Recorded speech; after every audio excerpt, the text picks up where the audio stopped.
Hi everyone and welcome. Today we're going to talk about the difference between love and trauma bond.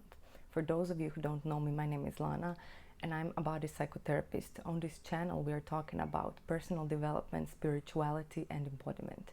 Today we're going to talk about the difference between love and trauma bond.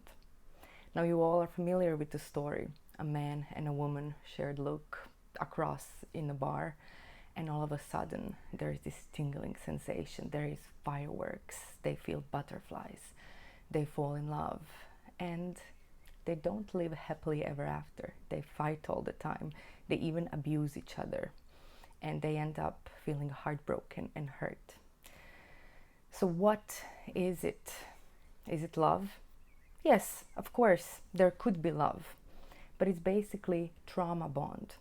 Trauma bond means that we are attracted to those people who are responding or mirroring our trauma. And when we say trauma, we're specifically talking about our early wounding. So if we felt that we were abandoned or betrayed in our early years, we would likely unconsciously, of course, attract a person who would recreate that wounding for us. But this is unconsciously. What we feel consciously is, this person will save me. This person will finally give me that sweet release of the pain I have been carrying for a lifetime. And that does not happen, does it? Because nobody can fulfill our void. That's why it's so important to understand that we must stop chasing love. Love does heal, but it doesn't necessarily come from a partnership. And you know what?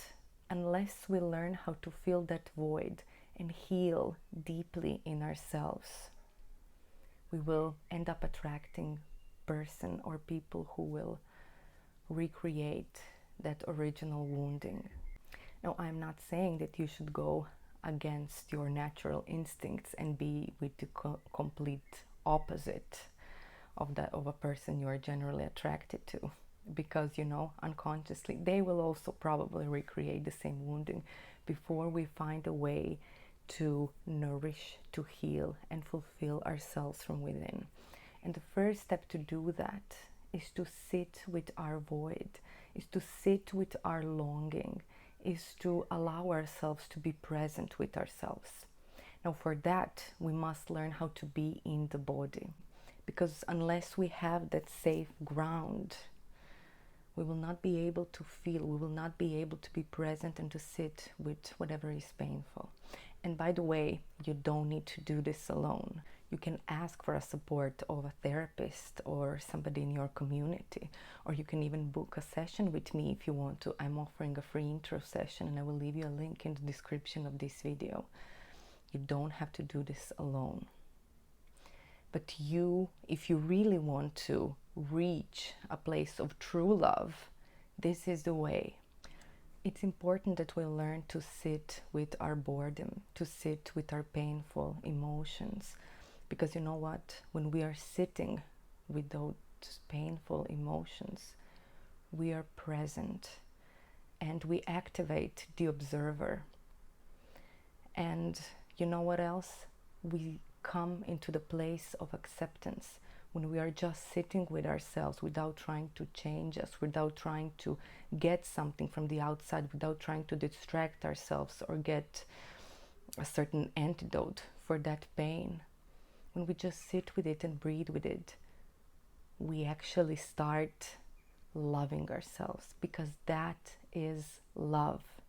When we are so deeply present and in deep acceptance, it's when we open the doors to love, and to love that starts coming toward ourselves. And then you realize that actually love is very quiet and deep and magical. And you know how love bends time and space. Everything seems more luscious when there is love. Everything seems more alive. Everything seems more pinkish. Everything seems more soft. As opposed to trauma bond that actually because we don't have that connection to ourselves. We're craving intensity, we're craving that attraction, that explosion, fireworks to make us feel alive. But it's basically our trauma underneath screaming, please see me, please see me. And once we do, once we start really deeply loving ourselves, love truly heals. Not a method, not a therapist, but love heals. And you know, sometimes traumas, they do shape us, and it's actually hard to say whether we ever heal or not, but we do expand from that. And love can bring that sense of expansion, that sense of magic, that sense of, oh my God, what else is there? Because that is basically what we need. We need love. And once we start loving ourselves, then we can really choose whether we want connection, but we don't depend on the connection. Because in trauma bond, you depend on the connection. Or we maybe choose solitude. You know, I have been enjoying my solitude for some time now. I really feel like a hermit, and it's deeply, deeply nourishing. And it's a choice. I'm not alone and lonely. I'm really enjoying this deep solitude of presence with me and all my aspects. Because when you learn how to embrace solitude, you are never alone. And you know, the beauty is that love adds another layer to our life. Everything all of a sudden feels more vibrant, more alive. We see beauty and goodness in everything. Everything touches us. And you know, it's like when you have those criminals, for example, who fall in love for the first time, all of a sudden they feel remorse. All of a sudden they want to do good. They want to change themselves. They want to have make different choices. They are chasing goodness because they start seeing goodness. They start seeing goodness in themselves. And that's so beautiful. And feel love that is there, because love is there. And it comes from your inner essence. And it's already available, whether you are aware of it or not. All we need to do is actually remember the love that is there and go through all of those layers. You don't need to start loving yourself. Love is already there. All we need to do is learn how to receive it. You know, one of the most beautiful experiences of love that I have experienced in my life is when I was writing a book. There was one love story. And I was actually writing the story from a male point of view. And I know only to love as a woman. But it was so beautiful to see how men fall in love.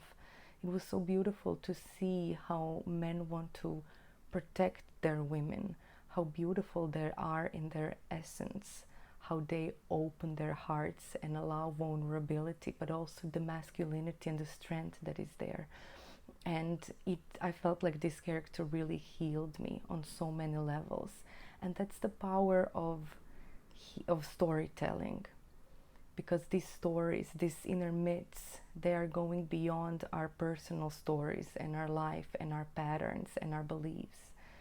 And when we allow those inner potentials, so to say, to flow, and not just that, but when we open the doors to a certain archetypes, when we start embodying them, it's when we start receiving the energy that comes from our essence. Storytelling doesn't have to necessarily be your own path. Any art can heal. What I want to share is that this male inside of me, the one that I was writing about, was a magician, and a woman he fell in love with was the essence of love. And I felt inside of me, when these energies connected, the magician and the essence of love, it was like almost the whole world melted. I felt like it changed me deeply. I don't even know how to put words in that, but it was so much love that in a way it's even overwhelming.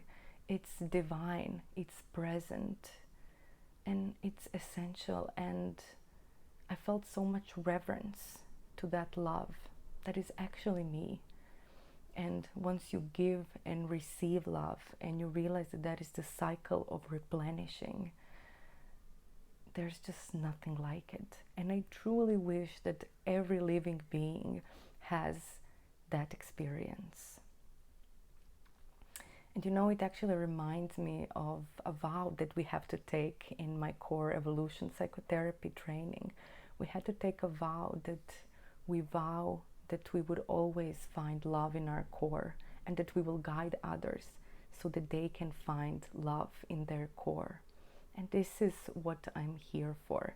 This is the essence of healing, to find love in your core. And if this resonated with you, you can check out some of my other videos. I'm here in service to you. Thank you so much for being here. And let us create a world where we truly do love ourselves. And can you imagine how beautiful it will be when we start connecting to each other from this deep presence of love? I cannot wait. So thank you, and see you in the next video.